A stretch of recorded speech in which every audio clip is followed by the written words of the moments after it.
Hello, my name's Marcus and welcome back to the Recovery Hub podcast. We've called this series Families Recover To, dedicated to family members and loved ones of those affected by addiction. Thank you to North Wales Area Planning Board for funding this project.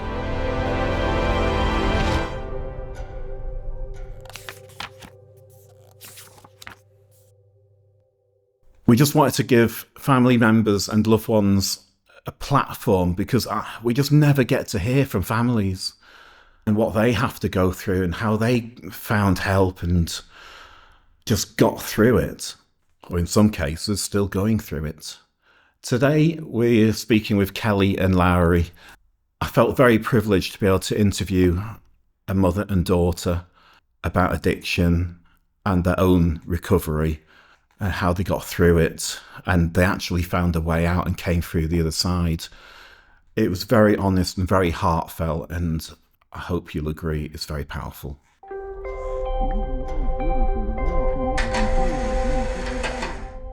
I was taking Ket all night in my room, and I'd taken that much. Obviously, I had K-hold, but to the absolute extreme, and all my muscles had locked, my hands had locked, my feet had locked, couldn't move, and I couldn't breathe for like 10 minutes. Like, I'd locked, and we had to get an ambulance to come out because I couldn't pry my hands open. So what ketamine does at that level? Yeah, if you take enough of it. And then the ambulance came, gave me oxygen and everything, sorted me out. I had and then no I did it idea. again the same day. I did it again a couple hours later because I carried on taking it. They sorted you out, you came out and you got back on it and overdosed again? Within about At 2 home? hours at home. Yeah, I just was All at like home? stuck like this. Like stuck, couldn't move. I had to like prise my hands to open and then they would just shut again. There was just no oxygen. They're just circulating. spasming. Yeah. But she came across that she was having like a panic attack. Which I think it was because I panicked that I couldn't breathe Yeah. or move. But ultimately it was because of the cat. I had no idea It was that had awful. happened. It I was thought so bad. I thought she'd had a panic attack. So I rang an ambulance because I thought she was having a panic attack that she couldn't come out of. It was so And bad. yeah, and then again the same afternoon. Yeah, it was so bad. Did you tell them? No? I think they must have known, but like, it was just the lack of oxygen. Because that's what cat does, like it interfere, like your muscles and all of that. That's what K-holing is. But most people K-holing, they're just like tripping. Yeah. But I wasn't tripping. I'd gone past that point to that I'd physically put myself into a temporary state of paralysis, got sorted out, and then carried on using and did it again and still didn't stop. Like, that's how far it actually just takes you. Like, oops, mistake. I just do it again. That was really bad. Ket is so dangerous, like, and it's the drug now, and it's so dangerous. Yeah. I mean, if I've lost the odd weekend on it, Yeah. but it wasn't my go-to. I did it all day, every day. I did quantities, like huge quantities of it. I don't know how I don't know how I'm okay now. Aren't people losing their bladders and things like that That's through it? It's wrecked. It's getting better, but Yeah, it is wrecked. Like, I can't have like a sip of a drink. You need to go the loo, don't you? And you can come back from that. You can come back from it but people, like, I know people my age that have got Bags. yeah, Unbelievable. or like they get these really, really intense cramps. Like, they are the worst. I never had them, but I know people that have had them and they are awful. It is such a dangerous, it's a tranquilizer. It's such a dangerous drug. I mean, I did coke and ket simultaneously because I couldn't do one without the other. I didn't want to be too wired from the coke, but I didn't want to be too ketted from the ket. You have to do them together, which is even worse because you're getting this and then with alcohol you get this crazy mix in your head. Yeah. Like, so no, I had psychosis. No wonder I had psychosis. I was taking the worst things to put together. But ket, and I think this in the government, they want to ban vapes. Get on the ket problem because there's kids taking it, young kids taking it, and it is going to ruin them. It's so bad. So welcome to a brand new series. This series is about the voices of families and loved ones who are affected by addiction. Kelly and Lowri, thank you so much for being a part of this today. No problem. So, Kelly, you're the mother of Lowri. I am, yeah. Lowri, just what's your little backstory there? I had a good life. I just got caught up in the wrong things and it just took me for a couple of years. It just ruined everything. really quickly.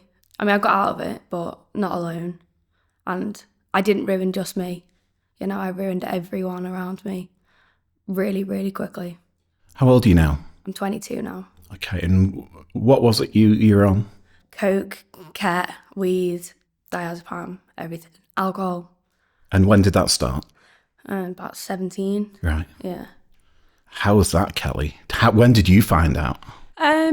She'd started going out, doing normal teenage things, and at home we'd let her have a drink. We were quite sociable, so we didn't really see any issue. With the drug taking, I'll be honest, I didn't think that was anything near what it was until afterwards. She'd go out on the weekend, nothing really out of the ordinary. We didn't think anything of it. She was fine. She'd have a few drinks. But as Lowri said, it was really towards the end. It picked up really quickly. She was 17 when it started. We just thought it was the normal going out on a Saturday, drinking, learning to drink really is what we thought it was. But obviously then towards the end of her drinking, it was obvious she was doing it all the time. Saturday night was Tuesday morning. Yeah. And she was just disappearing. So, yeah. What were you doing Tuesday mornings disappearing, Larry? I was still working, you know, but I had a drink and took drugs the second I opened my eyes, like before I'd get out of bed to go to work. But I guess it starts like a lot of us, you know, mine kind of started in the rave scene. Yeah, it started with I'm just going out with the girls and I'm going to try some drugs because that's what you do. I think that's what, I don't know if that's what you do, but that's what I did. I just tried it and I don't even know if I felt anything when I first did it, but I felt cool and it was something not many other people were doing at that time, and it just took me. It just got me really, really quickly. So there was that cool factor, and it was recreational, and it made a good night out better. Yeah, definitely. So that's really kind of recreational using. It's not. Did it feel like a problem at that point? No, I think by the time I was 18, I knew I had a problem. Because I couldn't stop. I didn't know when to stop. Everyone wants to go home, or like when they get up to go to school and sick form, they're like, we're not doing drugs now. I'm like, why not? Like, come on, let's do drugs in the toilet in school. Like, that's not what normal people do. So familiar to me. So, I don't think I went to one of my exams because I was out smoking weed. They came and found me. Going from the recreational side, so it sounds like you were the first out and the last person kind of standing at the end. Yeah, and I was really proud of it too. Yeah. I was like, yeah, I can do more drugs than you. Yeah. But I wasn't winning. There is that bravado at that point, isn't there? It was ego, huge ego over it all, especially because like my girls didn't really do it. It was just me and like the lads, and I felt really cool. You're right. But Lowri was the whole party on her own. yeah, I carried it. Yeah. Yeah. Yeah, it does sound a familiar story. Yeah. That was the start of it, wasn't it? Yeah. When it was fun. Yeah. Yeah. But you know, I Because think drugs are fun, or you wouldn't keep doing them, and then they can become a problem. Yeah. But for me, drugs were, you know, I lived for weekends. That was my whole life. Yeah. And just like Lowri, my weekends started extending into my week. yeah. And then I was looking for harder things to come down off the stimulants, and then got in real trouble. Yeah. And that was part of the problem. And then it wasn't fun. Yeah, of course. I kind of just made myself believe I was having fun all day, every day. And I was having fun because I was so high all the time. But going to work, you shouldn't be having fun on drugs, you know. But I was very clever as well, as many addicts are. And, you know, quickly, I knew how I could balance it all out and what else I needed to take to make sure that this drug didn't do too much and I could do this drug as well and I'd still look normal. So you're playing that balancing act between uppers and downers kind of thing. Yeah. And yeah. Well, what would you take to go to work? Coke and ket and alcohol. Definitely before I got out of bed. And whilst I was in work, you know, I'd have those two and a bit of alcohol. But That's hard. I don't think I could. it was Even in the wildest days, I wouldn't have gone to work on ket.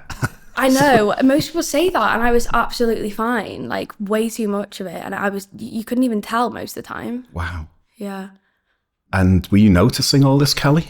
No, not really, to be honest. And it sounds so it sounds mad to say, I am really focused on her. I know her inside out, but I honestly didn't know. And that's not denial. It's not anything. I honestly didn't think anything of it. By like the last couple of months that I was working where I was working. Oh yeah, towards the end, they knew absolutely, because they'd be like, "You're not driving to work. In the car. You're not going all that way in the car." Yeah. I'm like, "Well, how do you want me to get to work then?" It was that threatening. Well, I'm going to lose my job if you don't let me drive or under the influence of all these drugs. Yeah, and we had got to the point then that I was blocking the car in. So then, because she's, she was clever, so she wouldn't bring the car home then. And you can laugh about it now, but in that time, you're like, oh my God, what are we going to? I didn't know what I was going to do with her. I did not know what I was going to do with her. So then I'd be trying to find the car. She did. To she make went sure to the pub and found my car in the morning. So you're clever too. Oh yeah, right. Yeah. You've got to be, haven't you? Yeah. But yeah, I was. So then I was at the point that I was going out to find the car to make sure that sometimes I was looking to see if she was in it, because sometimes she would be sleeping in it anywhere. Yeah, true. Yeah, true. And then I was making sure that if she was home, that she couldn't get the car, she couldn't drive the car, because she wasn't safe to be driving the car. What were your thoughts and feelings when you found your daughter asleep in a car instead of coming home? Oh, unbelievable! But by the time that happened, she'd been going for days and days, and not coming home. And then she told me that she'd been sleeping in the car, and I'd found her in the pub car park early one morning. She hadn't come home, and I knew she'd gone in the car. So I was just trying. All I wanted to do was get the car all locked up, blocked in, so she couldn't drive it. And hurt herself or anybody else primarily, because I knew that she would make her way home, but I didn't want her to be in the car. I don't know why it bothered me, but it did. But yeah, it was terrible. And then part of I was kind of relieved that she was asleep in the car and that she hadn't driven, which sounds crazy. And the other half, you're like, why are you in this state? What's happened? Why are you here? And why haven't you come home? But then, as I said, we'd start to question her, and then she would disappear for days on end. And towards the end, those days were getting longer. It was like, and she was, it was. And she was coming home black and blue, and she hadn't.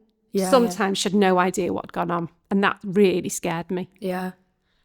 You just don't know, do you? No, that was especially scary. when I went through a stage. It wasn't even long, but I went through a stage of diazepam. Yeah, and that was the worst. Me and my sister were talking about it yesterday, and it's not scarred her, but she remembers it. And I'd driven to the garage with these behind me because I needed to get my car fixed. Oh yeah, and I don't even remember driving to the garage. It was over Christmas. That I'd come home, woke up the next morning, went out. I was like, oh my God, who's fixed my car? They're like, you drove the car to the garage and drove home, and you don't even remember doing it. She'd done a night shift in work, and she'd come home in the morning, and the tyre or the wheel on the car, I can't remember whether it was the wheel or the tyre, but it was one or the other.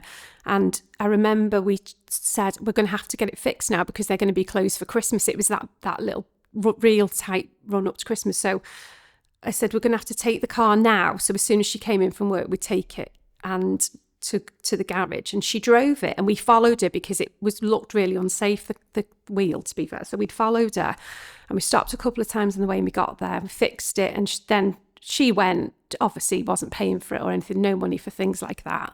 So she went, left us to pay. And when we got home, she'd gone to bed. So we thought, okay, fine, leave her to it. She went to bed. And then she slept through that day and that night, and then woke up the next day, and she had absolutely no recollection that the wheel was so bad. I think you must have done it on your way home from work and rung us in the morning. She had no idea what had happened at all. That's the kind of nature of diazepam, isn't it? It's awful. Just no memory. Awful. I very quickly stopped them. Yeah. That was horrendous for you.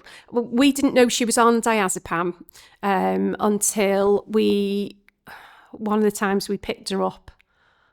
Awful. Off the street, literally off the street. And she'd been running into cars and things, and somebody had rung me and said, oh God, I don't know if you know, but, Lowri's in a really bad way. And we were like, what? So I went and found her, and oh my God, managed to get her in the car. Yeah, but this car journey was awful. Like, I tried to strangle my dad with a seatbelt because he was taking me to the hospital to get help. And I didn't want it. She absolutely needed it. Yeah, she needed it. You didn't want to go to hospital? I didn't want to go to hospital. I didn't want to stop. Yeah, because that would have stopped you using. Yeah. But we did get her there, and it didn't stop her. And they weren't helpful. They wouldn't let us in the hospital. The police put me in handcuffs. I ended up keying my dad's... No, we went into the hospital, and we got her into the hospital. She was absolutely crazy with us, and she did try and strangle Lee in the car with a seatbelt. She was like, I've never seen anyone so wild ever. And but we were part way between, do we just stop and let her out the car, or do we just, we were going to have to carry this on, because she was going to hurt herself, the state that she was in, or somebody else. So we took her in. 2 psychiatric nurses came. Oh, sorry, a nurse and a psychiatric nurse came. They took her in. We waited and waited and waited. And you know what the hospital's I don't like. even remember this. It was horrendous. And she was fine. And then they said, I just said, how is my daughter's in? How is she? Because we've been sitting for hours. And then a nurse came out and she said, she's absolutely fine. It's calculated. We were like, what? How? She Tell can't them what be they fine. need. Tell them what they need to hear to get me out as fast as I can. Yes. We were stunned because we thought she can't be fine. We've just brought her in. We know what she's not fine. We're black and blue. Lee and I were black and blue. And so they came and said, she's absolutely fine. And Larry came to the door and then started kicking off with us. And the nurse just simply turned to us and she said, well, clearly it's down to you two, because she's been absolutely fine with us. So the problem's yours. So you're free to take her home. How did that make you feel? I was really annoyed, to be honest, because she clearly was not all right. Angry? I was angry, yeah. I was angry. And I didn't display that, to the nurse, but I did say to her, you can't be serious. Look at the state of her. She was like a wild animal. And I was. When I went. And you feel crazy. terrible. You feel a million kinds of emotion, but I felt embarrassed. I felt ashamed. I felt all those things for her. But I thought, we've done the right thing. We've braved this. We're bringing her in. We can see she needs help. So this is all that we can do for her. And we honestly put our faith into them, thinking this is the right thing to do. And she said, no, it's down to you. So you can take her. She's free to go. And I did say, well, what are we supposed to do with her? Because because I knew the minute we left, she was going to want to get out and get back on it. Yeah, that behaviour's going to come back. Because you were keeping a lid on it. She was behaving. Yeah, and manipulating that situation. Absolutely. Yeah, it's all they're on about. Yeah, absolutely. Yeah. Absolutely. She was like, I'm fine. They just think I'm crazy, but I'm fine. But she wasn't. But I was surprised how easily she'd taken them in. Professional people, she'd just completely sucked these them in. people that have been to doctors, they've been to medical school, they've done all these degrees, and one conversation and an addict's had them over and they're done. Yeah. Yeah, they can only work with what you're telling them, though. Of course. Yeah, of course. And I see it very differently because I see the behaviours, I understand it more. But at the time I was like, I'm not sure you should be doing what you're doing. You clearly don't know what you're doing. I did feel that. I did feel like they didn't know. So they let us take her. Home. If that sounds bad, they said she could go home. So I said, right, well, okay, what are we going to do? And I said, what are we going to do with her? Because I know that this is going to continue. And I'm looking at this nurse thinking, that what I'm telling you is true. But as Larry was an adult then, you're believing what she's telling you, really, if you know what I mean. So she said, well, if she does kick off or anything escalates, you'll just have to ring the police. So, and that was, I was like, I don't want to ring the police on my daughter. What are you talking about? We've brought her here. She needs medical attention. So we came out of the hospital, Larry screaming, calling us every name under the sun as we're walking through everybody that's sitting in A&E, trying not to look mortified. You're feeling a little awkward there, aren't you? Sorry. Sounds about that. Yeah. And then we get outside. She decides then that she's going to start again, because we obviously were planning on taking her home. So we get towards the car and then she decides she's not coming home with us because she doesn't want to come with us. She wants to get back on gear and get back out. So she then keys the whole of the side of the car. A nice car. Yeah. When it is what it is. I didn't really know what to do with her. I thought, I'm not ringing the police like the nurse had said. That's just not what I wanted to do. But by chance, a policeman was coming into the hospital. He said, is she with you? And I said, oh, yeah, yes, she is. It's fine. Everything's fine, as you do. And he said, well, that's not all right. He said, is that your car? And we said, yeah. So she then starts mouthing off at the policeman. I know. He says, you're going home, so just get in the car and get yourself in. No, I'm not going there, you know, imagine the scene.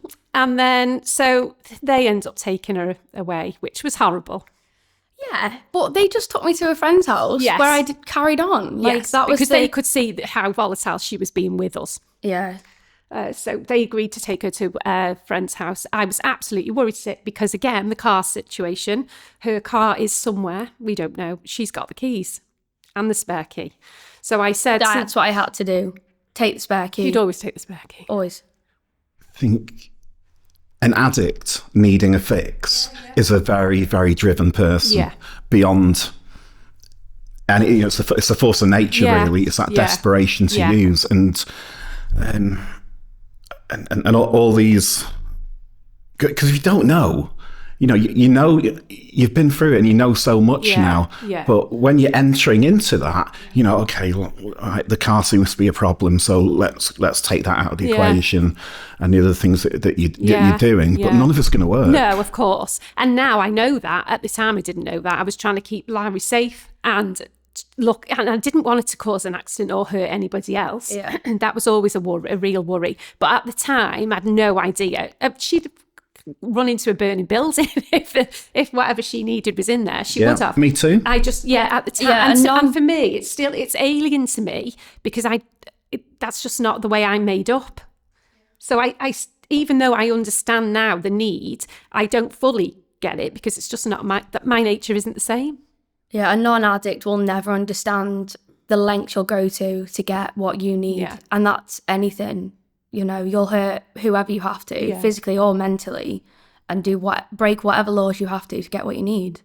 It's just really, it's hard as an addict to wrap your head around. I was willing to go to these lengths to get some drugs.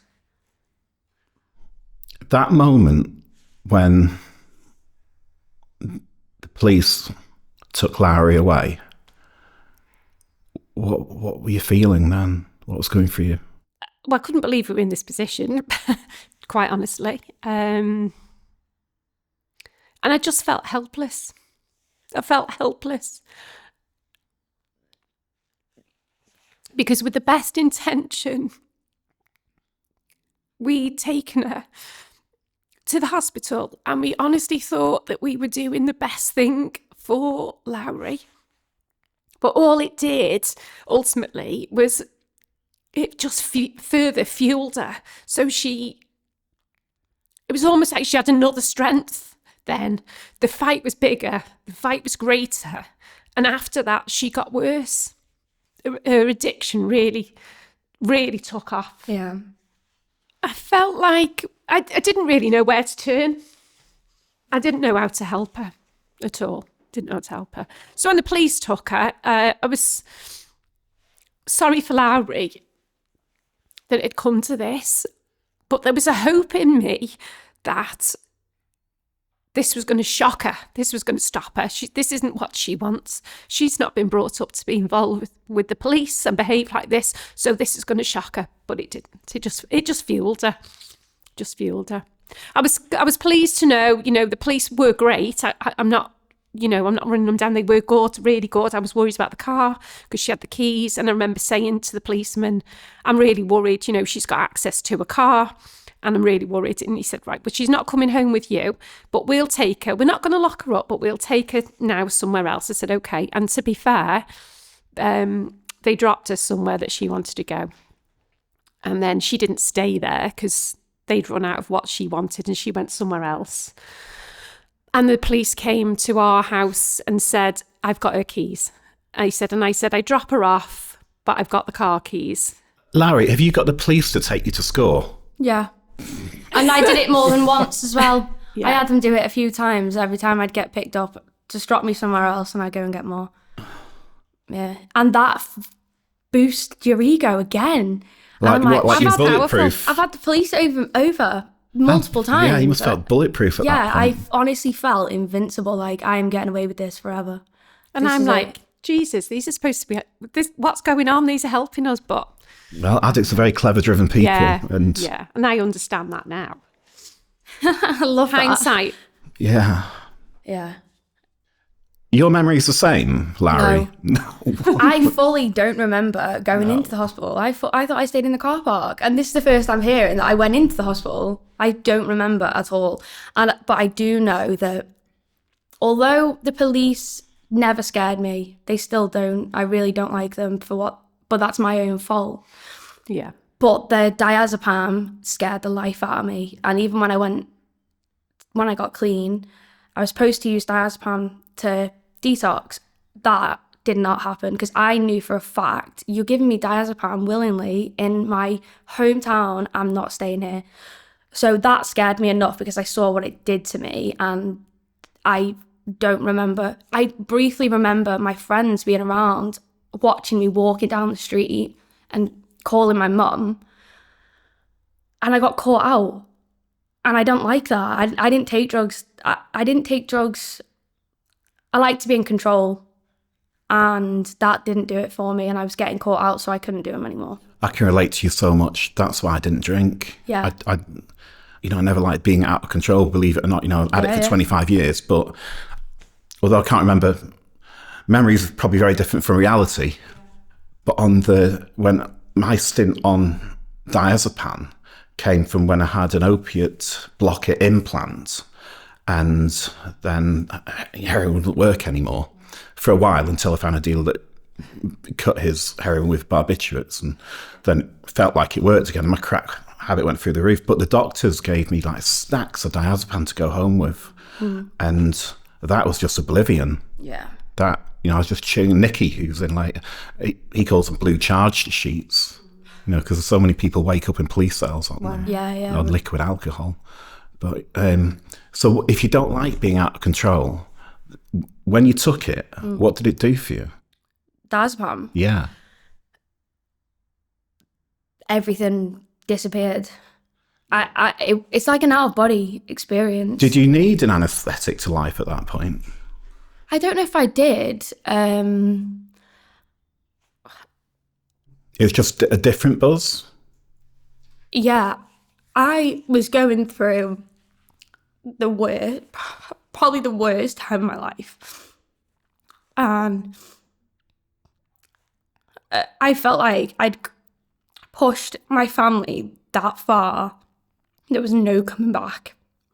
And I still have my friends, but I had got into a bad relationship. And I was getting kicked out of school, and I'd lost my job. And I didn't care because I didn't know. And if you don't know, you can't say anything went wrong. You can't blame yourself because you didn't know what you were doing. And I think that's why I depended on it. And I took diazepam myself on my own. And then when I started liking it, the person I was with would just give it to me by handfuls. And that started to scare me because I'd wake up and I had no idea what had happened.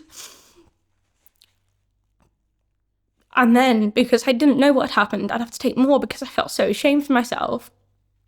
But yeah, I think I just needed to block out everything. I couldn't be in control anymore. And I didn't want to know what I'd done or what happened to me. Like, I was 18, but I was a kid. And I didn't want to know what I'd put myself through or what other people had put me through. Yeah, but I got off them. I really got off them because I absolutely hated it. Because that was how my story went. I ruined stuff and then I could pull it back, I'd still use, but I'd pull it back and sort myself out for a little bit, but I'd still be using. But I knew that was something I'd never do again. I really ruined my life on that it was only a couple of months, but I was ready to end it all. I was mentally broken. That's where it took you. Yeah, I was gone. I did not want to be here. And I didn't think anybody else cared. I didn't think my family would care because of what I'd done to them. I physically hurt them. I'd mentally ruined everybody. It's just easier if you're not here. You know, that's where diazepam took me, you know. But I got through that and I just carried on all the other drugs. So at that time, was it just turning those thoughts off as well? Those Yeah. kind of guilt and shame and all the other bullshit that they carry around with us as addicts. And you raise a really interesting point there. I relate so much. I know I've said it a few times, but I really do. You possibly people think that we're not aware what we're doing to our families, because if we were aware, we'd stop what we were doing. But when you're an addict, you don't know how not to use. Yeah. It comes to a point where I don't know how not to use today. When I went, when I went to rehab, it was like, I just worked 24 hours clean. I had 25 years on it, and I was so young when I got on it. I didn't know how not to use, and I took myself away from my family for months at a time, months and months and months, because I thought I was protecting them from. Yeah. I didn't want them to see how bad I was, because I was bad. Yeah. I was in squats or homeless or living in vans or and these weren't nice places. These were like wall to wall, syringes. It's just vile. Yeah. It made. It made Train Spotting look like Trumpton. Yeah. I think that's right, though. A part of me wanted to protect them from seeing, because I was not going to stop.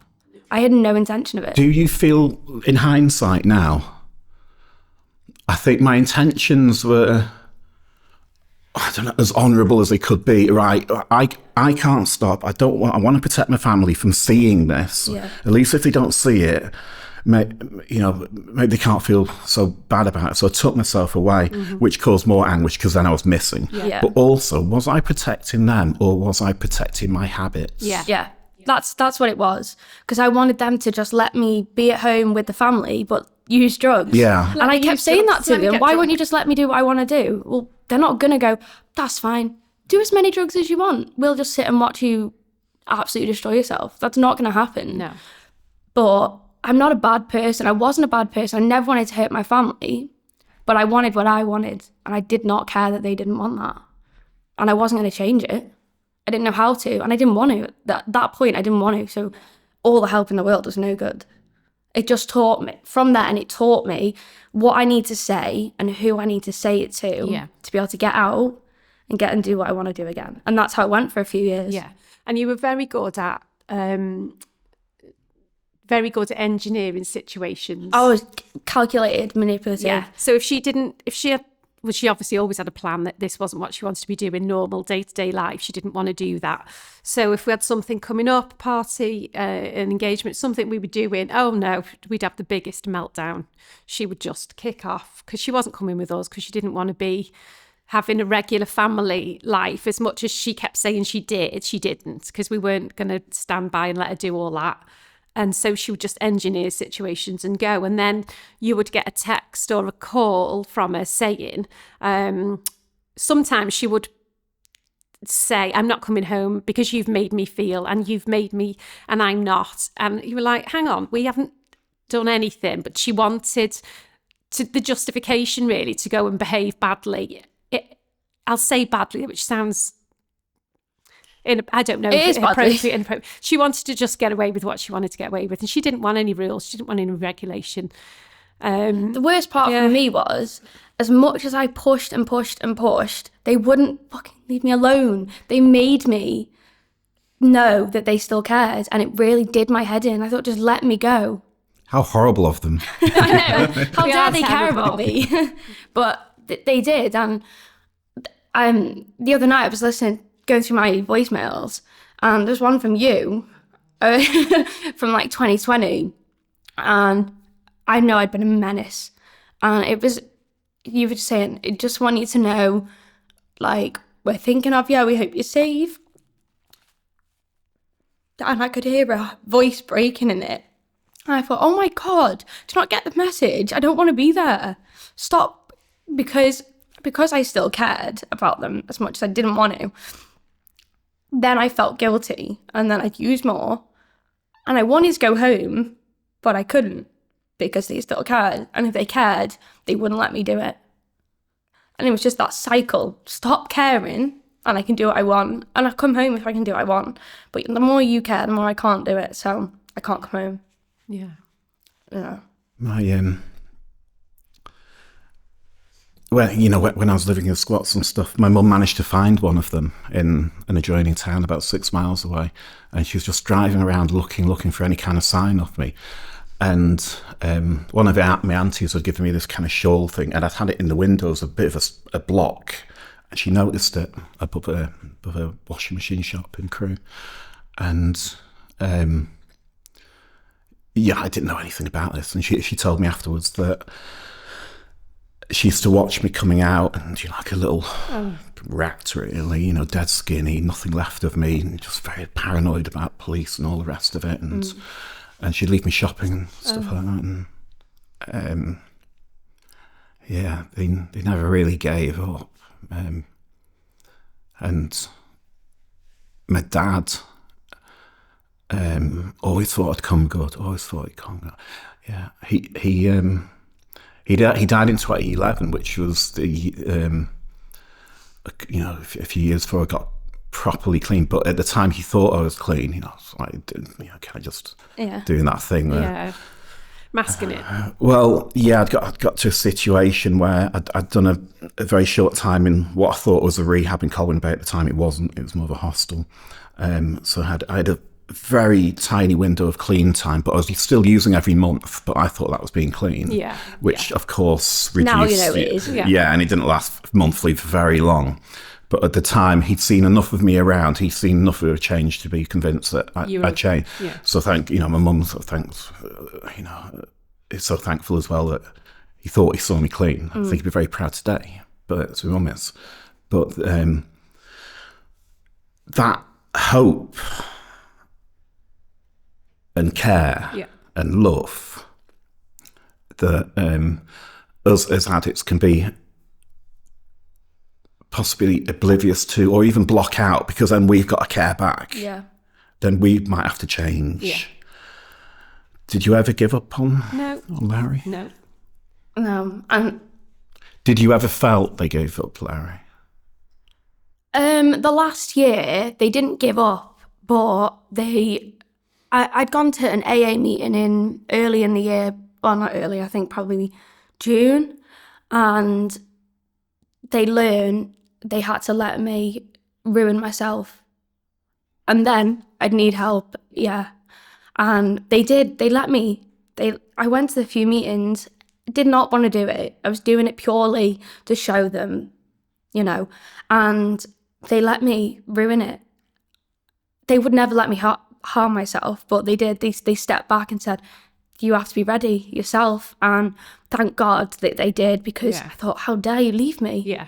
What got you to that point? What would you call it, tough love? Or I think, to be honest, I think it's a bit of self-preservation. Right, yeah. I think they drained all their resources at this point. I felt like by that time, I felt like I wouldn't have the strength to carry on and support Lowri and be there for her, because I was at the point where I wasn't sleeping. I couldn't think straight. I felt like I wasn't functioning as a person in the real world. I was getting through every day, but I was always terrified by that point that she was going to kill herself, whether it was intentional or accidental, or something was going to happen to her. And I just went into this mode of almost self-preservation.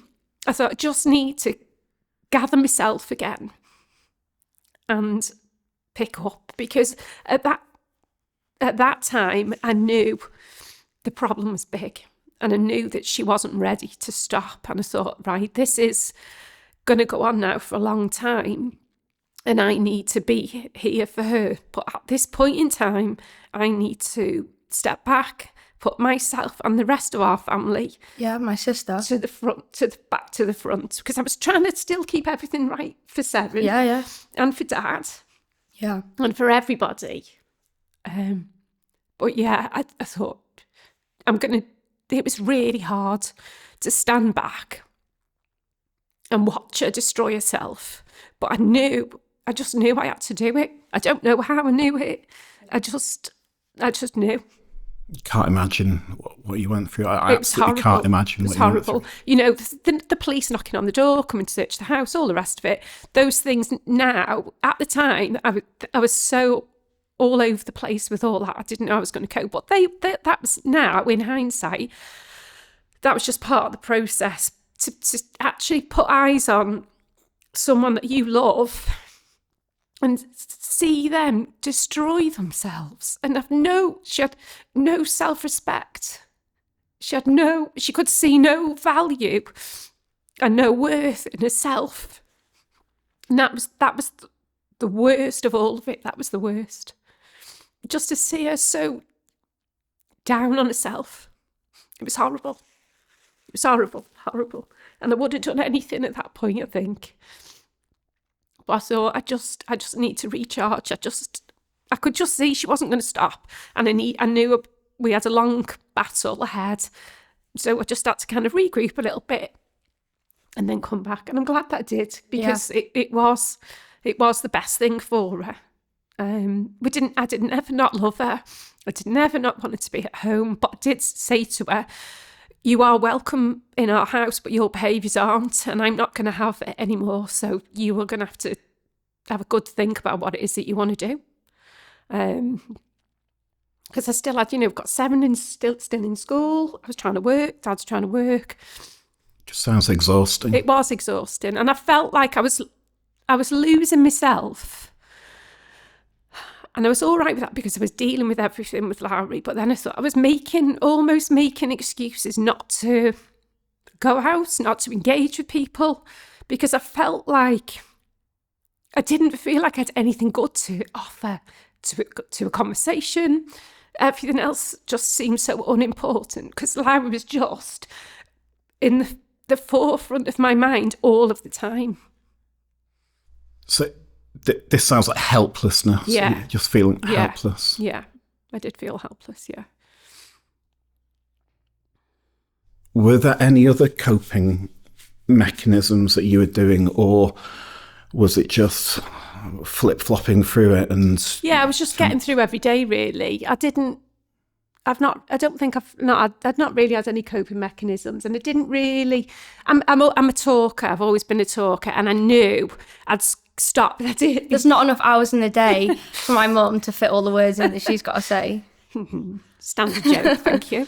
And I've always been a really good talker, and so for me, that's a really good therapy. But I was even stopping that because I just thought, I don't want to talk about it anymore. I can't keep rehashing the same and what's going on. So I didn't. But luckily, my sister-in-law has been brilliant. And she just happens to be a psychotherapist. And my uncle just happens to be in the fellowship. Yeah. So having them too. I spoke a lot to Nicola, and she was really good, and she offers some really sound advice. Most of that was, you need to just step back now and wait, really, just let Lowri catch up with herself, really, just for a little bit. And I kind of felt somebody was understanding me, somebody was getting where it was coming from.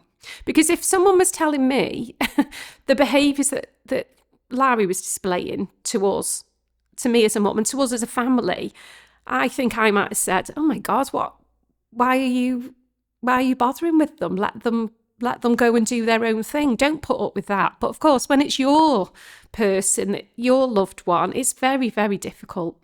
The last thing that you want to do, and it goes against all of your beliefs, your feelings, everything, your morals, is to cast them aside. That's not what you want to do. You don't want to see someone hurt themselves. So you had a good number of years with this. Yeah. Had the experience of the hospital where it felt like the nurse threw it back on you as judgment, like you're some kind of fell parent, but of course you're not, like it was your fault. Had that put you off seeking help elsewhere, or was there just no help to go to, or you didn't know how to get help? A bit of both, really, because in Lowri's teenage years, we had we'd gone to CAMS with her. What's CAMS? So that's children and adolescents with mental health, because she was clearly going through something Yeah. Oh, that's, you know, a lot of addicts say there was a lot of problems before I started taking drugs. And it was obvious that there was something not quite right. As early teenager, late teenager, I was going through these issues, and we went to them, didn't we? Yeah. But they were no help because I was who I am. I knew what to say. I didn't want to be there and telling you my problems that you don't understand, that I don't understand. Yeah. They just sign it. Yep, she's all right. Off you go. Yeah. And that's the way it went. But you really weren't. I was really, before I started using drugs, I was really over life. Young. I didn't, because if I wasn't the best at something, I felt like I wasn't worth anything. Yeah. And I'm never going to be the best at everything. But I just took so much pressure on myself that I blamed them for, but it was me. Them, your family? Yeah, my family. I blame them for being good parents and wanting me to succeed. That I'd pushed myself so far that as a kid, I just couldn't say how I felt. You were bottling all of this up? Yeah, all of it. And I went through these problems, but CALMS did nothing for me. I think I went to like 3 sessions and they went, yeah, okay, we'll sign you off, that's fine. And like, then it was the doctors, okay, yeah, you've got manic depression and anxiety. Okay, it's that. Oh, you've got bipolar, that's what it is, we'll give you medication. And they just write you off. They don't actually try it. I don't know, they can only work with what they're seeing and what they're hearing, like you said, but the more people we went to, the less help we got. And that's it. And I felt like all the doors were shut in our faces, really. I know that when I took her to CAMS originally, the guy seemed switched on. I'm not, he's obviously qualified. I'm not, dissing that, but he seemed really switched on. I thought, great, she liked him. She's always got on better with men, really, I think, to speak to. So I thought, this is great, brilliant. I'd got all faith in it. Then he said, okay, so are you happy to speak in front of Mum, Larry, or would you like to go to be on your own? She said, well, I don't want to speak in front of Mum. I'd rather be on my own. So I thought, right, okay, that's fine. So off I went. So then he comes out and says, brilliant, nothing, absolutely nothing. She's very intelligent, very articulate young lady, and she's going to be absolutely fine. Thanks very much, bye. So that was done. Yep. And then I kept pushing because I knew she didn't want to talk to us. And I understand that teenagers don't want to speak to parents, that's fine, but they need to talk to somebody. And Larry's always been really hard on herself. We always used to say, we don't need to put pressure on her because she's harder on herself than anyone could ever say. Her expectation of herself is just crazy, isn't it? So we tried again and said, look, she's having days where she's not getting out of bed. She's got no interest in anything. She won't go to school. And again, we had another referral, and again, nothing came from that. So I felt that, and then the experience in the hospital, I felt like everything I thought I was doing right as a parent was just proving me wrong. And I'd lost faith, really. I didn't really know where to go. So I just started reading books. And so many books. Books and podcasts and books and podcasts. And that's what about? Just about for other families that have been in situation. No, not naughty kids, but naughty kids, and just different things, self-help, things like that, really. Looking back now, you both got plenty of experience on this. And what do you feel should be available? What kind of service or support should there be for families? Yeah. I think I understand privacy, I understand data protection, I understand all of that. When you're with somebody with an addictive personality, regardless of what their addiction is, I think there should be an advocate for those people, because I feel if I'd have been able to say, it wouldn't have stopped what's happened. I'm not suggesting it would, but I think it might have helped earlier on.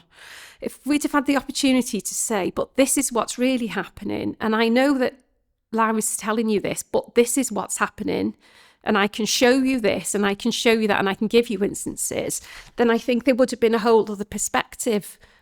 But that's never happened. Because I think, it's important to remember who I was before as well. I was totally a different person, and these counsellors, therapists, doctors, they don't know that person that I was before. If they knew that, they'd know this wasn't me, it was wrong, it was so weird. Yeah. But I couldn't explain that because I had the worst life ever. Yeah. And I'd had the hardest childhood. I had the most privileged upbringing, had everything I ever needed, and parents that supported me, and I had a clear path ahead of me of what I was going to do. I was really going places. Someone to say, this is my daughter, this is not her, this is wrong, this is not what should be happening, that would have helped, I think. I think it would have helped. I do. Yeah. And I think the problem is, as we all know, you know, when you're an addict, your drive is to get what it is that you need or what you want. Yeah, simple as that. And so you will say and do anything to get what you want or get where you need to be to get what you want. And I think without knowing the full story, I think, yeah, I understand professionals are, you know, governed by rules and regulation. I do understand, but I don't think it's helpful.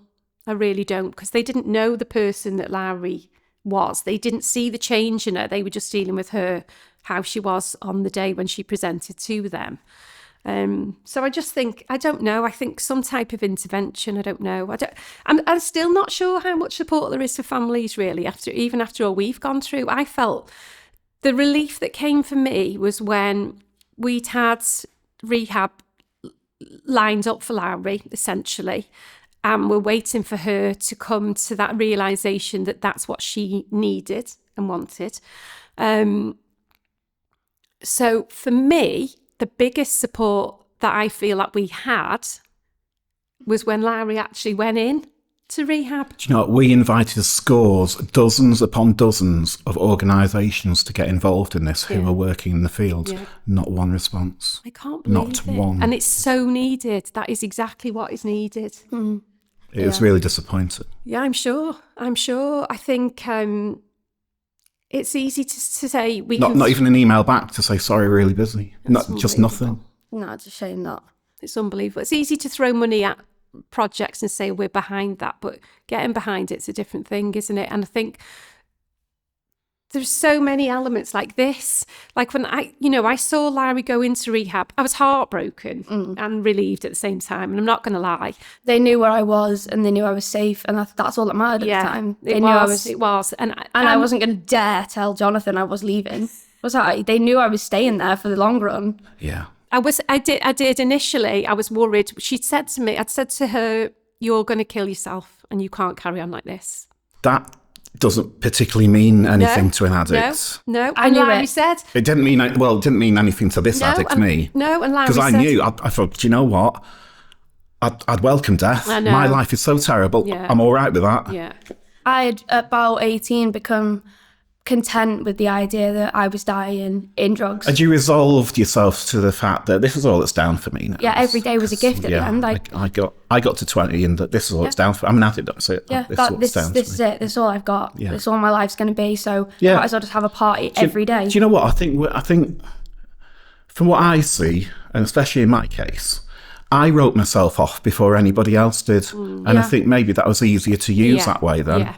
Because that's all I can do. I'm an addict, so... And that was my excuse for the next 25 years. Of course I'm going to do this, because I'm an addict. This is What what I everyone did. expects of me now. Yeah. This is all Before that's they down. even knew that I was ruined, I'd written myself off. This is it now. It's all I'm ever going to be. I'm going to die in drugs. It's... The part of what it was going to be hard work to go to uni, to get a job, to live a normal life. It's going to be hard work, and I couldn't be asked. I didn't want to. Well, I was never afraid of hard work if I'd had a bag of smack first. Yeah. I worked amazing whilst I was under the influence. Exactly. As long as I'd scored before I started work, whatever that was, I've had all kinds of jobs, fine. And I worked hard. I even had bosses that took me to school because they knew they'd get a lot of work out of me after I was well again. Yeah. Yeah. I almost forgot as well, actually, saying that the relief came for me when Lowri went into rehab, which is Open Minds. Are we allowed to say who? Yeah, sure, which is yeah. Open Minds. So we're absolutely... I went through there as well. Amazing. Absolutely amazing. I felt the first relief that I felt in years when she went in. Well, not initially when she went in, but when I realised she was going to stay in. The phone call with Stacey, I know, did a lot for Mum because she knew there was somewhere that got it, that understood. Yeah. And when you say what help could or should be out there, it's another addict. Yeah.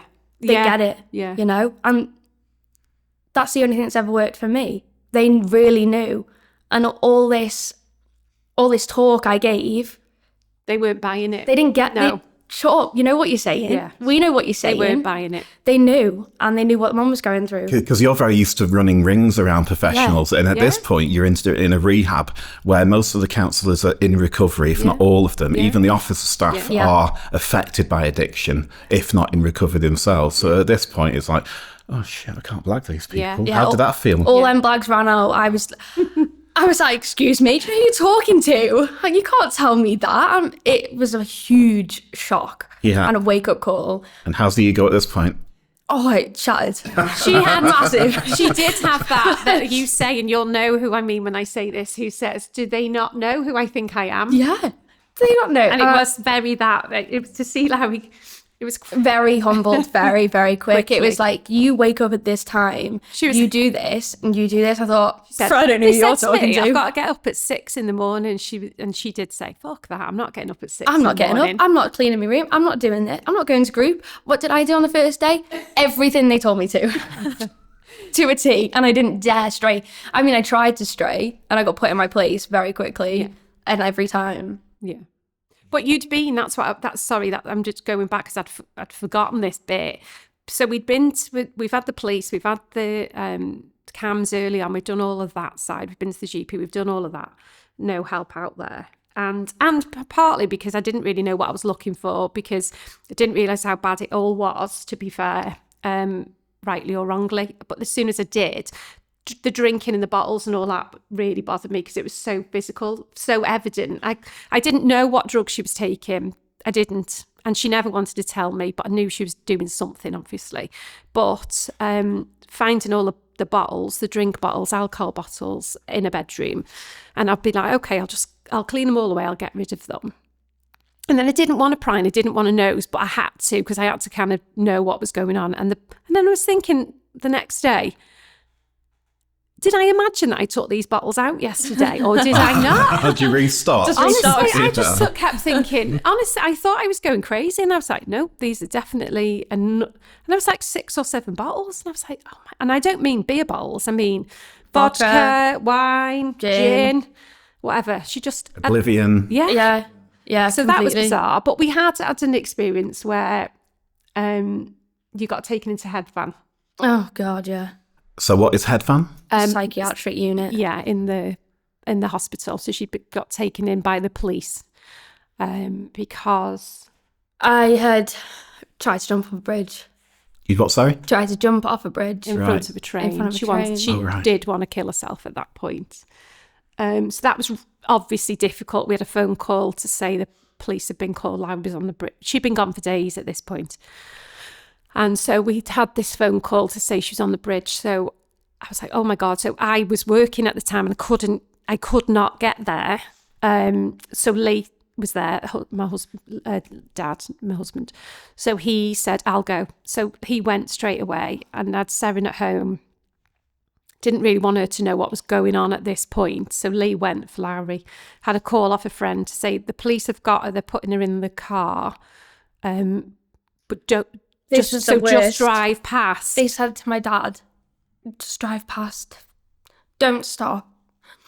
Just keep going. And we'll meet you, they said. Yeah, they'll meet you at the hospital. They'll meet my dad. And all I knew was I'm stood on a bridge and my dad has drove past and I saw him. We looked at each other and we didn't stop. And that's because the police told him to, but I didn't know that. And all I knew was my dad's left me to die. He wanted to stop. He's left me to die and he doesn't care.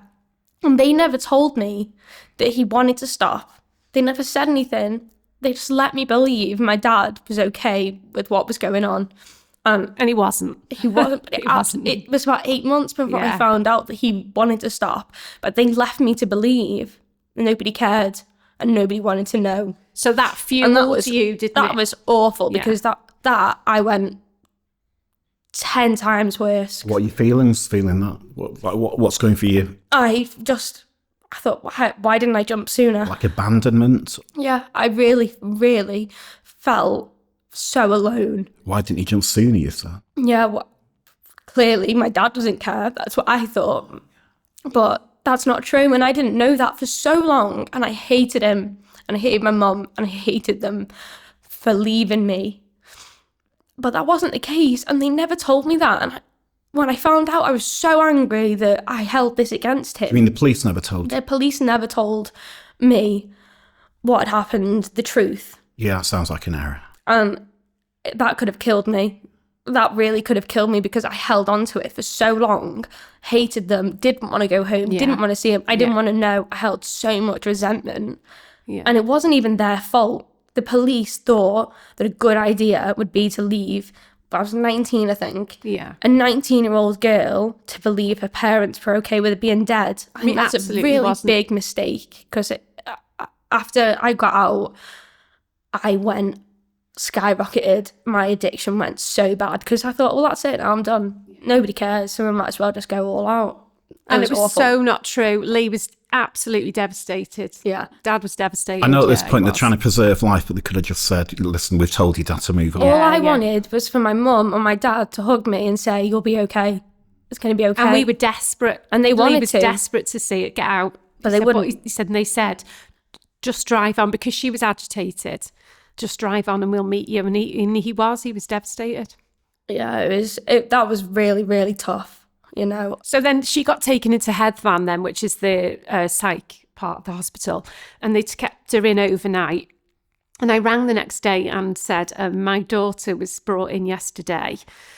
And they didn't kind of seem to know who she was or anything. And I know they're busy and I understand, but when that's your person, you're like, what? This is really serious for us. This is our daughter. And anyway, I insisted that I speak to the doctor. They said that a doctor had been to see her this morning. And I said, well, can I speak to him? They said, no, he's doing his rounds. And I said, well, I want to speak to him when he's finished. So they said, call back. So I phoned back and I spoke to him and he said, well, you sound very distressed on the phone. And I said, my daughter was brought into you yesterday by the police because she tried to kill herself by jumping in front of a train. Can you tell me how I'm supposed to behave? Because this is completely new to me. I said, so I'm sorry if I sound distressed to you, but I can't begin to put into words how I'm feeling right now. I just want to know how she is and I want to know what's going on. Well, you know, she's all right. She's had a comfortable night and we'll be letting her out today. I said, and is there anything else that you can tell me? How is she? No. I said, can you pass the message on? No. And that was that. Awful. So and again, they just let me out. Yeah, and they just let her out. So then she didn't want to come home. Obviously understandable, thinking we didn't care. She had no phone or anything with her. Let you out on your own, just... Yeah, I got a taxi on my own. I had no phone. Went to Grandad's, didn't you? Went to my granddad's because I had no money, no phone, I had nothing. And they just, yep, off you go. And all I knew was, I need drugs. My parents don't care about me. What am I supposed to do now? Do I keep going? Do I not? I don't know. I was empty. I think that's the only word. I was empty. So these are quite extreme points within those years that we spoke about. Yeah. Kelly, what was an average day like? Well, that's average. We don't do average. Crazy. Yeah, crazy. So she'd get up, go to work, seemingly fine. I'd be relieved, thinking foolishly that she was obviously fine because she was going to work and she was, you know, holding down a job and everything. She was fine. Is this still in the beginning of it or? Kind of mid, really. Yeah, kind of. Did you always work, Lowri? Or all the way I've through always it? worked, yeah. Right, okay, wow. Yeah. So she was working. She'd come home, go out. Then you started working nights. And I was never sure if she was working nights or not, I'll be honest. Because I worked 8 till 8, so it was either morning or night, 8 till 8. And I was never sure. It was a weird time for them to think, is she going to work? And I always had a really weird feeling about that. And I'll be honest with you, and I sound probably crazy. I did a couple of times, I did ring work, didn't I, to see if you were there, because I just I just had this feeling that she wasn't. But then I thought, if she's not there, where is she? And I had no idea. We didn't have all bad days, though. No, we didn't have all bad days at all. No. We did have some good times, you know. Are you missing on family photos? I asked that because I am. Yeah. All of them. There's and quite holidays. a few photos. Early years, plenty of me. Hit my teens, okay. Mid-teens, late teens, and a couple of decades, not many photos of me, family. No, I miss everything. Christmas, birthdays, all of it. And if I was there, I was a menace. We'd got to the point where it was, we'd say, not forcing in situations, but we'd say it's somebody's birthday or it's Christmas or whatever, it's whatever. So we're going to do this, we're going to do that, we'll be at home and everything. And it was like, you never knew if she was going to come with us, show up or be present. And so you'd be a bit sad if she wasn't there, obviously, because it's only part of your family, so that was always a bit sad. And then careful what you wish for, because then sometimes she'd turn up and she would just be chaos, absolute carnage. But chaos, like life of the absolute- party chaos. I mean, yeah. I'd really enjoy myself. The whole party, even if everyone else was stone cold sober, she would be the party. So it's a bit careful what you wish for, really. Talking about Christmas, my parents always thought I became worse at Christmas. But that's only when they'd only really see me then. And the whole nature of getting drugs over Christmas can be very difficult. You can buy, kind of before Christmas, you can buy a load of it to try and get you through. But you wake up in the morning, you've done it all in. Yeah. So then there's the desperation of it. And they always thought I got worse around Christmas. I didn't. Yeah. They just saw it. That's what they only saw it then, in their face then, because I was about them. Yeah. We had COVID. So much was coming up for me as well. I'm sure if my mum was there, she'd have a few war stories as well. We had COVID. Yeah. What lockdown? No lockdown for Lowri. Lockdown didn't happen to me. No. Nothing I had a stopped. great time in lockdown. It was just I did what I wanted. I just could do what I wanted. It was brilliant. I had the best time. And my sister's type 1 diabetic and my dad's got MS. So I didn't care. And if I wanted to waltz in and out after I'd been to 10 different places. And that was stressful. Yeah, that was a lot for them. But I just didn't kept care. saying It was to- like a full summer party the whole time. And I was totally oblivious to what was going on in the world. And even that, I kept trying to say to her, look, you can't be going out everywhere. Seren's vulnerable, Dad's vulnerable. You can't be doing this. Made no difference to her at all. Well, then it suited was. her. Wasn't it? Yeah. Then it suited her because she'd just stay in the bedroom then when she was at home. Oh, I'm staying away from everybody like you've told me to. Because when I got COVID, I had the best week of my life. Because what I thought was the best week of my life, sorry. Because I just stayed in my room and did drugs all week. And nobody could come in. And nobody could tell me off. And I could do what I wanted to. And I thought, wow, this is so good. This is perfect. But, it wasn't. But that was all I wanted at the time, to be on my own doing my drugs. So from quite the social butterfly, being the first out and the last one home, now drugs are taking you to a place where you don't want to be around anyone. No. All you need at this, you don't need people anymore. You just need drugs. Yeah, I needed to be on my own. That's where it takes us. Yeah, even when I was out, I wasn't really with anyone. I was with people, but I wasn't present. I didn't want to be there. I wanted to go home. It happens quickly, doesn't it? Very. It happens quickly. I'm glad it happened. I'm glad my addiction was so intense because I wouldn't be out of it now if it wasn't. It happened very quickly, very intense, and I've got over it, and I've come out the other side even better. Yeah, definitely. Yeah, it wasn't a slow burn, was it? No, Oh, no, she was in for the full on. Yeah. As much as she could get. wasn't like so fast, but the best way it could have gone for me.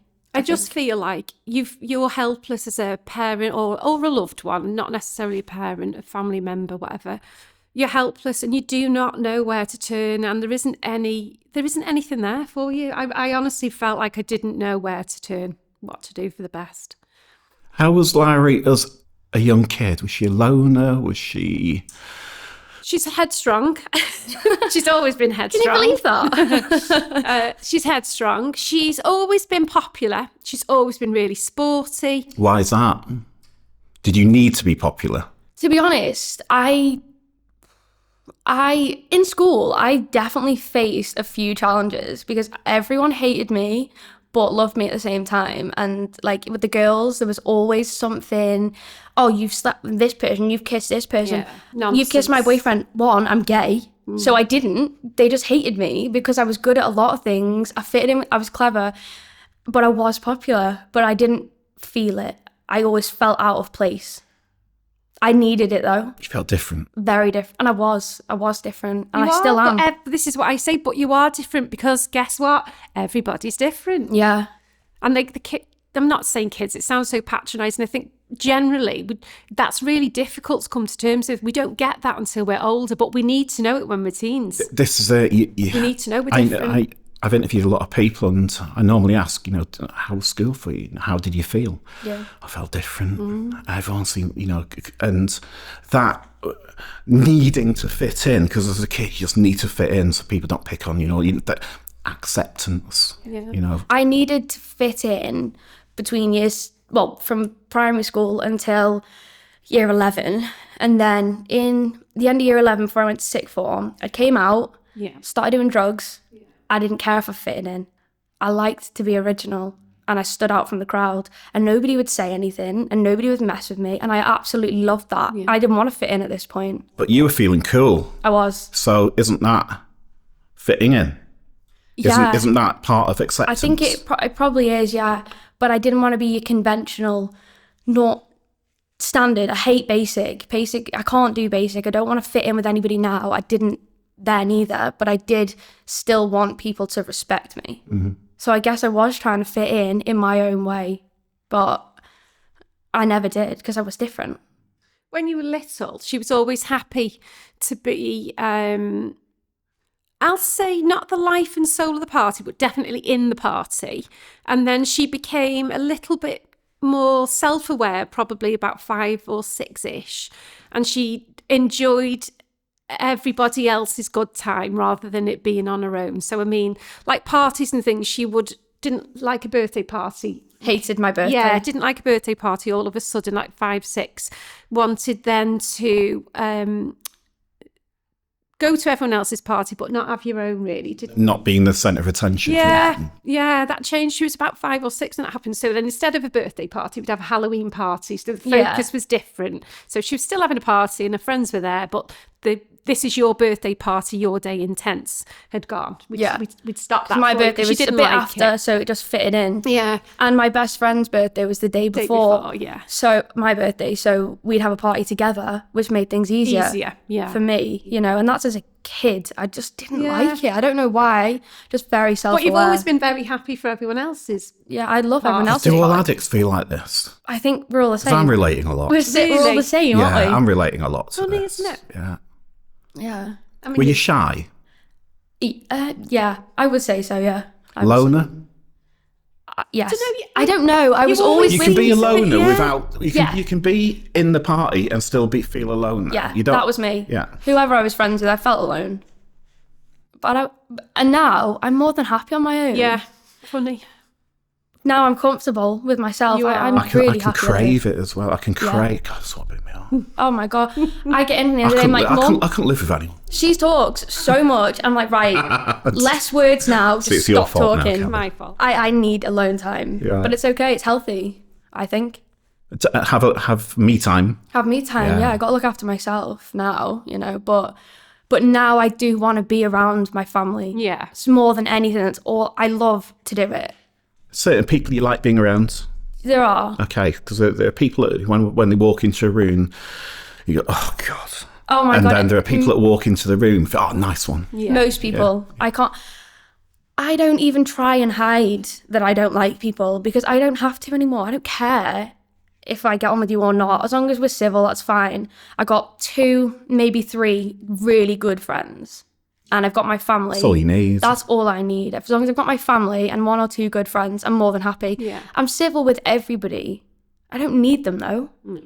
I've proved that. I don't need anyone other than my family at this point to get where I need, and I'm all right with that. I feel it's a strong position to come from. I might sometimes feel, but the further I get into my recovery, I do need people. I don't like the idea of needing people, but I do, and I enjoy some people's company. You need people to get places, and you need relationships, work relationships. You need things like that, but I don't rely on anybody to make me happy. Yeah, in my time out of work and stuff, I'm very happy, kind of. Yeah. And whoever comes into my world, I've got, there is someone, and we do kind of do stuff, go on holidays, go on adventures and stuff like that together. Nice. And that's nice, but it's not all the time. Yeah, no pressure. The majority of my time, the majority of my free time, I guess, is just me. I guess I'll nip and see friends and stuff, but that's on my terms. Yes. When you go and visit people. Yeah. But that was strange. I think actually, I miss so and so. Yeah. I want to go and see. I'm really missing them. That was, kind of, and go and see him. But even that kind of thing was weird to get my head around. Because in addiction, I didn't really have friends. I did in the beginning, like yourself. So, kind of first out, last home. Yeah. But did you burn people out? Lowri used to burn everybody out. I had different groups of people for what I'd wanted to do. Yeah. I had different times of the day. Even in a club, in a warehouse party or whatever, I'd go and find different. Like I'd go with one set of mates, and I'd spend the evening with total strangers, having the time of my life. And I'd just meet up with them and kind of be that kind of person, just mixing it with all kinds of people, because I found that interesting. And not that I didn't find my mates interesting, but they were a lot of fun. But it was just an adventure to go out on that. But I did have different friends for different kind of things I wanted to do. And I burned them all out. They couldn't keep up. Yeah, that's what happened though. Yeah. High functioning addict. Very, very. Yeah, it's crazy. I think most are. Yeah. It's so nice now, though, to see Lowri, well, just getting on with life and wanting to be here. Yeah. I love my life. I really do. I have the best time. Okay, well, let's get to that. People ask me, why did you get clean? What changed? For me, it was the opportunity. I didn't have the opportunity. I just burnt friends out. I burnt services out. It had nothing to do with me. But I had a very dear friend called Tony and Adrian who managed to get me funding after a very long time. And I finally had the opportunity to go to rehab again. Yeah.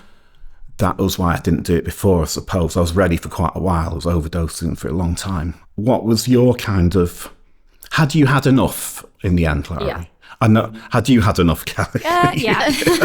Did I answer too quickly? Yes, we had enough. Yeah, no, we had. And it was scary. It was scary because I think it was only going to end one way, if I'm honest. That's the reason I got clean, because I didn't want to die anymore. I wanted to live. Why? I don't know. Because you're on a bridge at one point and you're taking enough drugs to absolutely overdose. I have no idea. I really don't know how I'm still alive. But I don't know. Something, I'd been to a meeting, months before. What felt like AA or NA? AA, yeah. Alcoholics Anonymous. Yeah, and I'd heard things that I didn't want to hear and saw that it worked. And I just got to the point where I turned 21 and I thought, what the hell are you doing with your life? You're not doing anything. You're not going anywhere. And I didn't want to die. I wanted to live. And I knew I could be a great person. And I just thought, well, what have I got to lose? Because I got nothing left. So I thought, I'll just give it a go. It sounds like you went to a meeting and you couldn't really dispute the evidence that there was a way out of it. Yeah. I knew it worked. Yeah. I didn't want it to work when I went. No. That's why I didn't do it. But because then we've got no choice. Yeah, because then I had no choice. But when I wanted to do it. When you've got people in there, some people in there have got 50 years under their belt and stuff like that. Amazing. Then reality hits and the denial goes and it's like, oh shit, you can come out of this. Yeah, and I did. I made one phone call to my mum and said, I'm done. I can't do this. I'm done. And 3 days later, I went to rehab, It was that quick. They were that ready to help me. And I've stayed clean ever since, I was just ready to live my life the way I'd intended. And I am. I am. You are. How long did you do in rehab? 3 months. Right. I remember finding you in rehab and it is like you had absolutely outgrown rehab when I think that was after about 2 months. Yeah, to be honest, I needed to stay there to humble myself a little bit that this is going to be difficult because I hadn't quite grasped that I can't do the things I used to do. But I don't know if I'd outgrown it. I was ready to live again and do life, and I have done that ever since, and then I met you the week after I came with you. And that's been amazing. And seeing you with the Eternal Media, honestly, with going and doing the photos and the trips out, was such... I don't think you appreciated at the time, although you'd say, oh, yeah, I had a good time today. We went to Colwyn Bay, we went to Chester, we did whatever. I don't think it was until like now that you appreciate how helpful those... Well, it taught, the recovery and focus taught me how to go out into the world and keep my head up. Yes. And go to these places and create better memories in places that I'd made bad memories in. And the first recovery and focus, the first day, we had to walk around Wrexham. There's a bit of anxiety. And I was like, I'm not going, no. And I had my hood up. And everyone was like, you'll be okay, it's fine. And I did it. And we're here now. And, I needed them relationships to teach me how to do life again. The exhibition was powerful, wasn't it? Oh, so many cry tears. again now. We had 3 generations there. Well, it was Nan as well. Was it your mum who was No, it's Lee's. Actually, it's Lee's stepmom, Sandra. Yeah, who's been a rock. Oh, we're so lucky, our family. We're blessed, honestly. But because we're all supportive of each other. And so you all said a few words, didn't you? And everyone, honestly, it was powerful. It wasn't a dry seat in the house. It was just everyone was in bits. It's just so real to see, just to see people who, I'll go again now. Me too. Who'd completely lost their way and couldn't see that they had a life or a future, or to feel that they were worthy of a life and a future. You should all just be so proud of yourselves. That was to see everybody there in that room and just to feel the support that you all have for each other. And Jill's amazing, obviously, as are you, Marcus. Luke too. Luke as well. Yeah, of course. And the other lads. Yeah, and the whole team is so supportive. But honestly, for me, it was... I can only speak from my experience of seeing my child completely lose themselves. And to see that just a tiny flicker of determination and spirit, to see that she could do life, she could do this, and she was worthy. I'm just forever grateful. How does it feel to have Lowri in recovery? Oh my God, I'm absolutely amazing. I'm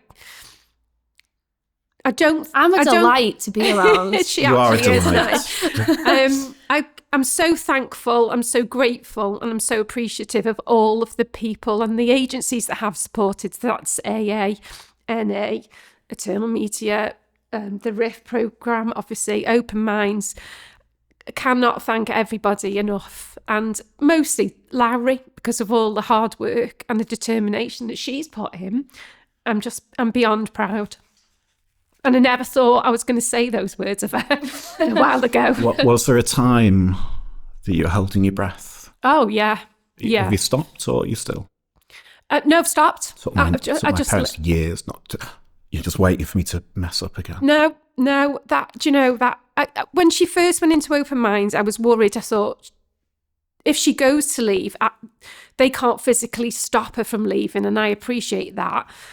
But I thought, oh my God, it's so tempting. She's in the city centre. She knows where to go. She knows what to do. She knows how to get out. She's so clever at manipulating. But she didn't. And once, I'll be honest, we couldn't speak to her for that first couple of weeks. That's part of the rules, and that's fine. That was really difficult. But then I'd started to relax and go with the way that they deal with things. And I thought, okay, so we've not heard anything from them. If anything was wrong, we would know. So I thought, that's okay, this is good. Then we got the phone call, which was just lovely. And we could speak to you every night then, I think, wasn't it, after that? And then when we got to see her, that's lovely. And she just...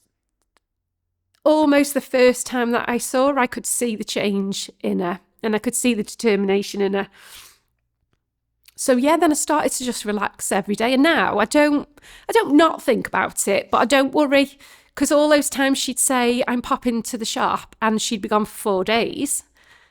That's not happened for years now, which has been brilliant. Do you feel you're in recovery too, Kelly? Yeah, I do, definitely. I feel like I've got my life back. I feel like I'm happy now to go away for a weekend or go on holiday. And I want to speak to her every day because she's, mine. So I do text or whatever. When we do anyway, even when we're here, we talk all the time, which is lovely. I don't feel like any subjects are off the radar. We talk about everything if we want to. And I feel like we've got a friendship now that we didn't have before. We're obviously mother and daughter, so that's our bond. That's what comes first, isn't it? But we're like friends now. Yeah, but we get on, we talk, we go for walks. Yeah, we do. Which Lowri loves. I feel like, I don't hold my breath. I don't think it's going to happen again. I don't think, she's not fully recovered. We take a day at a time, really. Yeah, just take each day as it comes, but go with the flow. We feel really strong together. Yeah. How do you feel about Lowri now helping other people out of addiction? Amazing. And also, I think that's the only way it can be done. Tell us what you do now, Lowri. I am working with Forward Trust to do recovery programs in the prison. Which prison? Berwyn Prison. HMP Berwyn, the super jail. Yeah, that's the one. So, yeah, I've officially started, but I'm going in next week. Was that important for you? If you've done a 12-step program of any type, if you had to condense it down, that 12 steps, in my opinion, it's stay clean, help others. That's it. Yeah, 100%. Or stay sober, or both. Yeah. And help others at the end.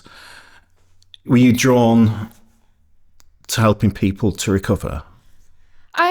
I don't know if I would necessarily say it's because I'm doing the 12 steps. Me neither. I've always wanted to help others. That's all. I was an autism support worker for 2 years. I've always wanted to help people, and now I get to do it in something that I 100% understand as well, or don't, but I know what it's like, and I think everyone deserves a second chance. Yeah. So you've kind of become, those people you couldn't blag in rehab. Have you become you could become one of those people to the I wouldn't say I'm quite as good at seeing it as some of them. She's channeling Jonathan. I'm trying to. Jonathan, I try and give him a run for his money, I think it is important for me. I think it's one of the biggest principles is we only get to keep what we have by giving it away, and I get to do that now. I get to do a job that saves my life every day. I think we all find your own ways. My passion's film and this kind of stuff, and there wasn't anything like this when I was getting clean. So I kind of create things that I would want to do when I was kind of coming out of addiction or whatever. We have a professional side where we do the the more commercial filmmaking, but then we have the other side which we absolutely love working with people and trying to give them what we've got, if you know what I mean, or at least exposing people to that flip side of the coin. Yeah. And with you working in prison, how long have you been there now? I literally started last week. Did you? Yeah, it's very new. And how is it? I've only been in once, but I'm just looking forward to it, I think everyone deserves this life, whatever you've done, whatever. Nobody deserves to be in active addiction. Everyone deserves a life free from it and clean, and the people I'm working with, they're great, most of them are addicts as well, so it's just great.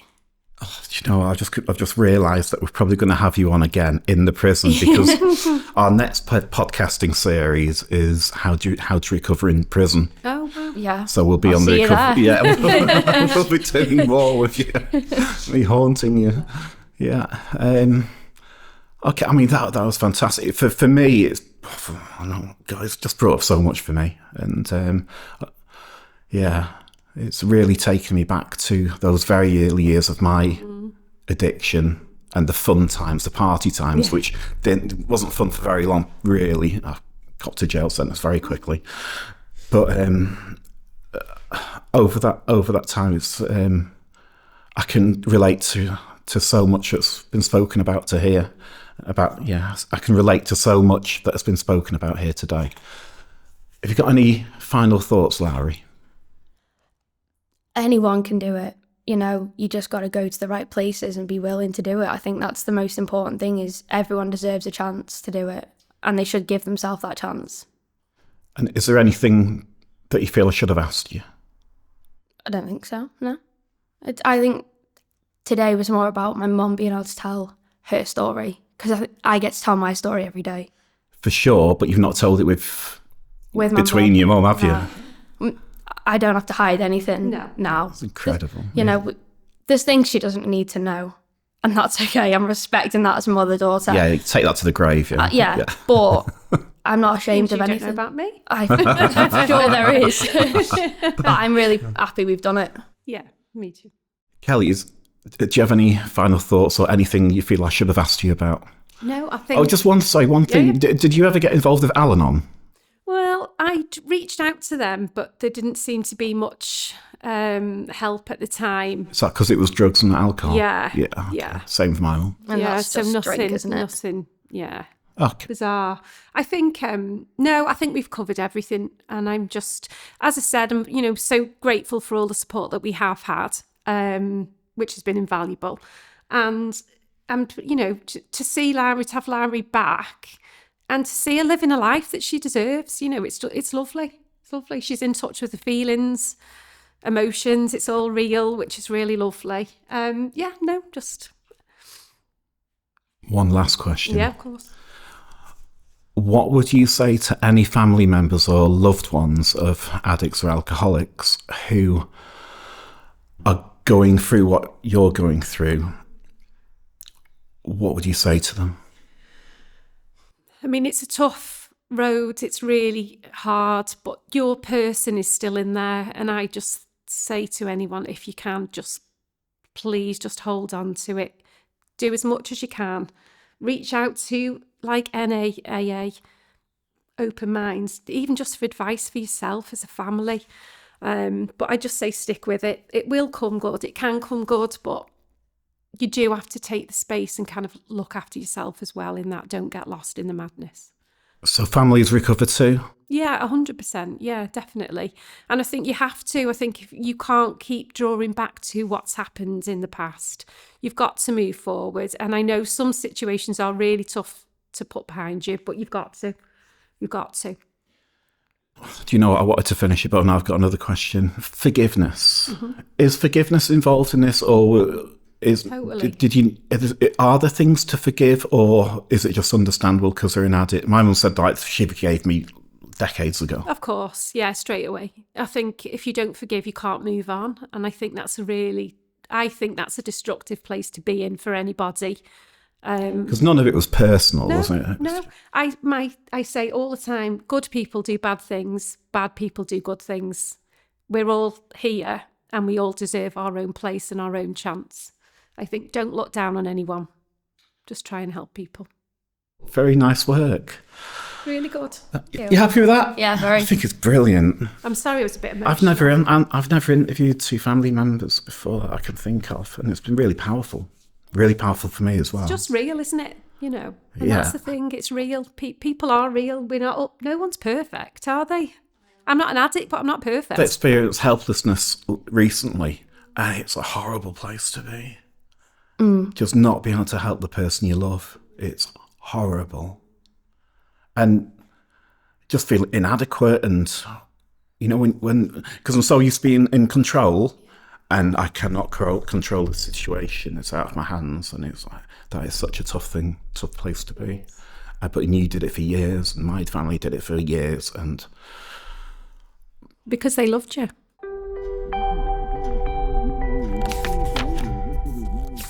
thank you so much for tuning into the Recovery Hub podcast with myself, Kelly, and Lowri.